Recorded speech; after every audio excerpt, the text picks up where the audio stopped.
So question number 14 जो है ये बड़ा सिंपल क्वेश्चन है। इसमें कह रहा है कि भाई आपको पावर को कंपेयर करना है। आपको दो सर्किट के बारे में बात हो रही है, वो दोनों सर्किट मैंने बना दिया है। ये सर्किट दिया नहीं है, ये हमने अपने आप से बनाया, अपने रेफरेंस के लिए बनाया। और सर्किट बनाने के बाद ये कह रहा है कि आप दोनों ही केस में आप पावर को कंपेयर कीजिए अक्रॉस 2 ओम रेजिस्टर। तो पहला जो केस है उसमें बोल रहा है कि एक 1 ओम का और एक 2 ओम का सीरीज में कनेक्टेड है, बराबर है, और जो बैटरी लगा है वो 6 वोल्ट का लगा है। तो पावर क्या होगा अक्रॉस 2 ओम रेजिस्टर, ये फाइंड करना है। दूसरा वाला जो केस है बोल रहा है कि एक 2 ओम का और एक 12 ओम का रेजिस्टर, ये दोनों पैरेलल में कनेक्टेड है और जो बैटरी लगा है वो 4 वोल्ट का लगा है। तो 2 ओम्स के अक्रॉस पावर क्या होगा वो भी कंपेयर करना है। तो वो फाइंड करना है और कंपेयर करना है। ठीक है गाइस, तो चलते हैं यहाँ पर। जो पहला सब है हमारा, ये दोनों किस में कनेक्टेड है? सीरीज में, बराबर है। यानी अगर मुझे पावर को फाइंड करना है तो मुझे सीरीज वाला फॉर्मूला इस्तेमाल करना पड़ेगा। याद है आपको, सीरीज में आई कांस्टेंट होता है। अगर आई कांस्टेंट है तभी तो पावर रेजिस्टेंस पे डिपेंड करेगा। अगर आई कांस्टेंट होगा तो पावर किस पे डिपेंड करेगा? रेजिस्टेंस पर। और सीरीज में आई क्या होता है? कांस्टेंट होता है। तो आपको किसके अराउंड फाइंड करना है? 2 ओम्स के अराउंड। तो ये आर का वैल्यू 2 हो जाएगा, पर उसके लिए और क्या चाहिए अपने को? करंट चाहिए। तो करंट को पहले ढूंढे। तो ये काम किया जाए, यहाँ पर करंट को ढूंढते हैं हम लोग। अब करंट को ढूंढने के लिए आपके पास V तो है, पोटेंशियल डिफरेंस है, पर करंट को ढूंढने के लिए हमको जो टोटल सर्किट का रेजिस्टेंस है उसे तो ढूंढना पड़ेगा ना। तो इस सर्किट का टोटल रेजिस्टेंस क्या होगा वो ढूंढ लेते हैं। तो यहाँ पर ये लोग दोनों किसमें कनेक्टेड है? सीरीज में। तो RS क्या हो जाएगा हमारा? R1 plus R2, that is 1 plus 3 ohms. यानी पूरे सर्किट का रेजिस्टेंस कितना है? 3 ओम्स। पूरे सर्किट का पोटेंशियल डिफरेंस कितना है? 6 वोल्ट, बराबर है। तो यहाँ से I क्या हो जाएगा? V upon I, sorry V upon R। कौन सा R? RS सीरीज वाला, ये total potential difference upon total resistance, ये दे देगा टोटल करंट। और सीरीज में तो जो करंट यहाँ जाएगा वही करंट वहाँ जाता है, बराबर है। तो सबका करंट सेम होता है। ये 6/3 कितना आ गया बच्चों? 2 एम्पियर। तो ये 2 एम्पियर का करंट है जो पूरे सर्किट में फ्लो हो रहा है। अब हमें क्या ढूंढना है? पावर। तो पावर क्या है भाई? I square R। तो पावर क्या हो गया? I का वैल्यू है 2 का स्क्वायर इंटू R। R कितना है? 2। अरे अक्रॉस 2 ढूंढना है ना, अक्रॉस 2 ढूंढना है तो वो लोगे, अब 3 नहीं लोगे। आपको अक्रॉस 2 ढूंढना है तो अब उसका लोगे। यहाँ पर ये कितना हो गया? 4 इंटू कितना हो गया बच्चा? 8 वॉट हो गया। ये पावर मिल गया आपको यहाँ पर अक्रॉस 2 ओम रेजिस्टर। अब ये लोग पैरेलल में कनेक्टेड है। पैरेलल का फॉर्मूला कौन सा है बच्चों? V स्क्वायर R, करेक्ट है। तो उसको यूज करें। तो power is equal to V square upon R। अरे V कितना है भाई? 4। तो 4 इंटू 4 और R कितना है? 2। अक्रॉस 2 फाइंड करना है। अक्रॉस ये 2 हो गया, करेक्ट है। 2 1 जा 2, 2 जा कितना आंसर आया? 8। तो पैरेलल में कितना आया? 8 वॉट। तो कंपेयर कर लिया आपने पावर। यस, इसमें भी अक्रॉस 2 8 वॉट है और इसमें भी अक्रॉस 2 8 वॉट है। Question number 15 is again a very simple question. इसमें क्या है गाइस? इसमें कह रहा है कि दो लैंप है, लैंप 1 एंड लैंप 2, दोनों एक दूसरे को पैरेलल में कनेक्टेड है। एक लैंप का पावर 100 वॉट है, दूसरे का पावर जो है वो 60 वॉट है, बराबर है। ऐसे दो लैंप है, दोनों पैरेलल में कनेक्टेड है। एक का पावर है 100 वॉट, दूसरे का पावर है 60 वॉट, और ये दोनों एक पावर सप्लाई 220 वोल्ट पे काम कर रहे हैं, बराबर है। ऐसा पावर सप्लाई का मतलब ये घर की बात हो रही है, बराबर, ऑल्टरनेटिंग करंट की बात हो रही है। तो यहाँ पर बैटरी वैटरी मेंशन नहीं है। तो जब सप्लाई लाइन हो ना, बोलते हैं सप्लाई लाइन, तो सप्लाई लाइन जब बोले तो आप ऐसे बना सकते हो। समझ में आया क्या? यानी ऑल्टरनेटिंग करंट का सिंबल है वो, ठीक है। हमें क्या पता करना है? हमें पता करना है भाई, तो इसकी वजह से ये पूरे सर्किट में क्या करंट जा रहा है, यानी टोटल करंट क्या जा रहा है, ठीक है। ये लोग पैरेलल में कनेक्टेड है, यानी कि हमको क्या करना पड़ेगा? जो 100 वॉट में करंट जा रहा है उसको हम I1 बोल लेते, बोलो। और जो 60 वॉट में जा रहा है उसे हम क्या बोलते थे? I2। और बाद में जब, क्योंकि पैरेलल में जो करंट होता है वो डिफरेंट होता है, जो पैरेलल में करंट होता है वो अलग अलग होता है, बाद में दोनों को ऐड कर लेंगे तो पूरे सर्किट का करंट मिल जाएगा, करेक्ट है। तो काम करते हैं इस पर हम लोग। सोल्यूशन, ये फर्स्ट स्टेप पे जाते हैं हम लोग, और इसमें बोलते हैं कि करंट थ्रू 100 वॉट लैम्प। तो इसमें फॉर्मूला तो है P is equal to V I, है ना। V equals to I R use नहीं करते क्योंकि रेजिस्टेंस यहां दिया नहीं है, तो I equals to V P upon V, ये P अपॉन वी हो जाएगा। पावर जो है वो आपको 100 है और V कितना है, ये 0 0 कट हो गया, ये 5 अपॉन 11 एम्पियर हो गया। समझ में आएगी नहीं बच्चों? कौन सा आपका I1 क्या होगा, ये क्या होगा P1 क्या होगा, और ये क्या होगा, ये I1 हो गया। V तो सेम है इसलिए उसको V1 लिखने की जरूरत नहीं है। अरे समझे बच्चों? यस, सो ये काम हो गया आपका। तो आपको I1 कितना मिल गया, 11 एम्पियर। अब same 60 volt lamp through 60 what lamp, again यहाँ पर तो P2 हो जाएगा VI2, तो यहाँ से I2 हो जाएगा P2 अपॉन V। अच्छा P2 कितना है, और ये है 0 0 गया, 3 अपॉन 11 एम्पियर, ये आपको I2 मिल गया। Therefore I total will be I1 plus I2, that is 5 upon 11 plus दोनों का बेस सेम है तो 8 अपॉन, समझे बच्चों? ये टोटल करंट होगा। आपको फ्रैक्शन में रखना है या फ्रैक्शन में रख दीजिए, कोई प्रॉब्लम नहीं होगा। Is that clear? तो total current through the circuit which is flowing is I कितना हो गया, ये 8 upon 11 ampere. So now in question number 16 इसमें क्या दिया है कि एक टीवी सेट है, दूसरा टोस्टर है, और टाइम दिया है भाई, ये जो है 1 घंटे के लिए इस्तेमाल हो रहा है किसी दिन पर, और ये 10 मिनट के लिए इस्तेमाल हो रहा है टोस्टर। इसका जो पावर है वो 250 वॉट का है और इसका जो पावर है वो 1200 वॉट का है। हमें ये पता करना है कि भाई इन दोनों में से ज़्यादा एनर्जी कौन यूज़ करेगा, हमें ये पता करना है। एनर्जी यूज़ करेगा यानी कि एनर्जी कंज्यूम्ड। अब एनर्जी कंज्यूम का फॉर्मूला है power into time, power of the appliance into time for which it is used into number of days.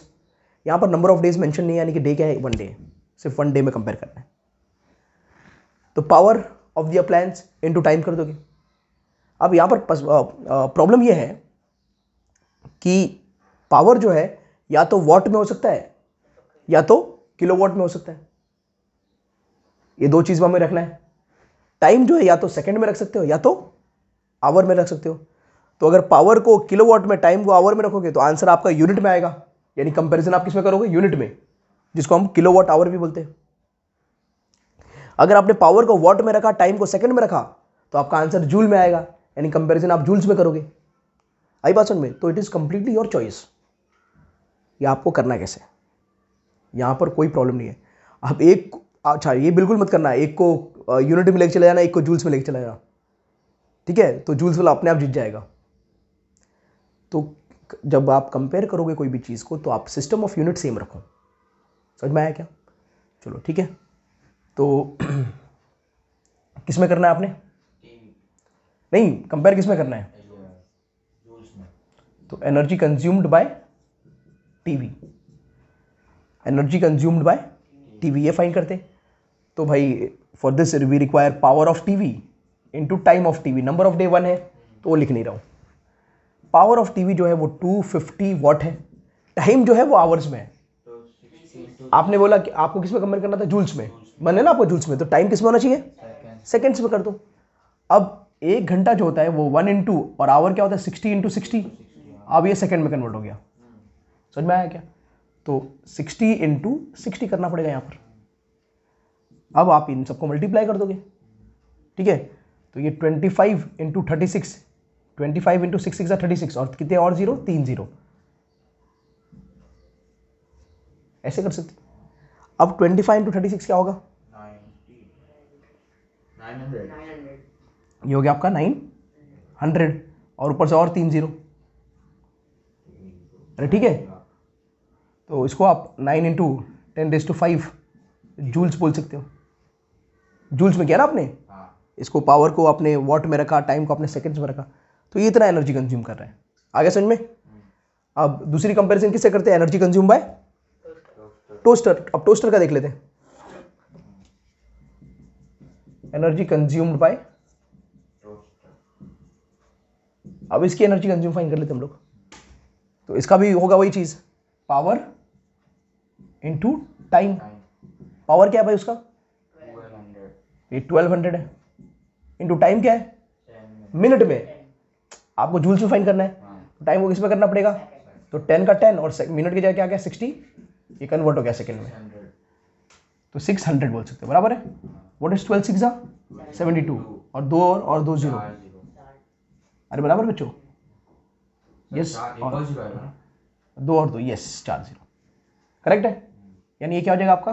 72 into 10 raised to 7, 4.2 हाँ 72 इंटू 10 रेज टू 4 ले सकते हो, या फिर 7.2 इंटू 10 रेज टू 3 5 ले सकते हो, 5 बढ़ जाएगा ना, ज़्यादा हो जाएगा। तो ये 9 इंटू 10 रेज टू 5 है, ये 7.2 इंटू 10 रेज टू 5 है। दोनों में बड़ा कौन है भाई? 10 raise to 5 10 raise to 5 same है। 9 और 7.2 में बड़ा कौन है? 9 बड़ा है। तो ज़्यादा कौन एनर्जी कंज्यूम कर रहा है? यस, ज़्यादा एनर्जी आपका कंज्यूम टीवी करेगा। ठीक है guys, so now the final numerical of this exercise questions. Question number 17, इसमें ये दिया है एक इलेक्ट्रिक हीटर और कह रहा है उसका रेजिस्टेंस जो है वो 8 ओम है, करंट जो है उसमें वो 15 एम्पियर का है, और टाइम कितने टाइम के लिए इस्तेमाल हो रहा है? 2 आवर्स के लिए इस्तेमाल हो रहा है। तो आप ये बताओ कि कौन से रेट पर उसमें हीट डेवलप्ड होगा? तो rate at which heat is developed. अब मैंने जब फॉर्मूला का लिस्ट करा रहा था तो मैंने कहा था rate at which heat is developed, rate at which energy is consumed. अगर ये कुछ भी करना है तो आपको पावर फाइन करना है, आई बात समझ में? तो हमें फाइन अल्टीमेटली क्या करना है? Power of the heater. चलो फिर फाइन करते हैं पावर ऑफ द हीटर। अब power of the heater fine करना है तो पावर ऑफ द हीटर का फॉर्मूला डायरेक्ट अप्लाई कर सकते हो। कुछ बच्चे थोड़ा इसमें बोलते हैं sir rate at which heat is developed, तो हीट से क्यों नहीं करते हम इस चीज़ को? आप पावर से भी करोगे तो आंसर डायरेक्ट आएगा, तो हम इसे हीट से क्यों नहीं करते? बराबर, क्योंकि प्रॉब्लम ये होता है ना कि पावर के फॉर्मूला में टाइम नहीं है और गिवन में यहाँ पर क्या है? टाइम है। तो यही चीज़ कंफ्यूजन क्रिएट करता है कि why we are doing this with formula of power, why we are not doing it directly.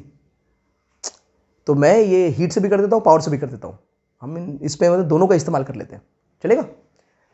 तो पहला अगर मुझे हीट डेवलप फाइंड करना है गाइस, हीट कितना डेवलप्ड हो रहा है, तो हीट विच इज एच, आपको याद है होता है आई स्क्वायर आर टी। हीट क्या होता है? आई स्क्वायर आर टी। आई का वैल्यू कितना, करंट कितना है? 15, तो ये 15 इंटू 15। आर कितना है भाई?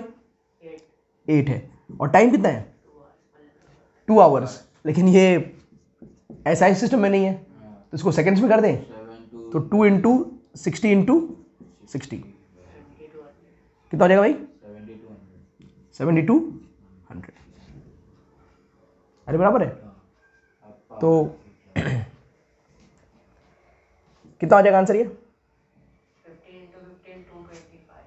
225 इंटू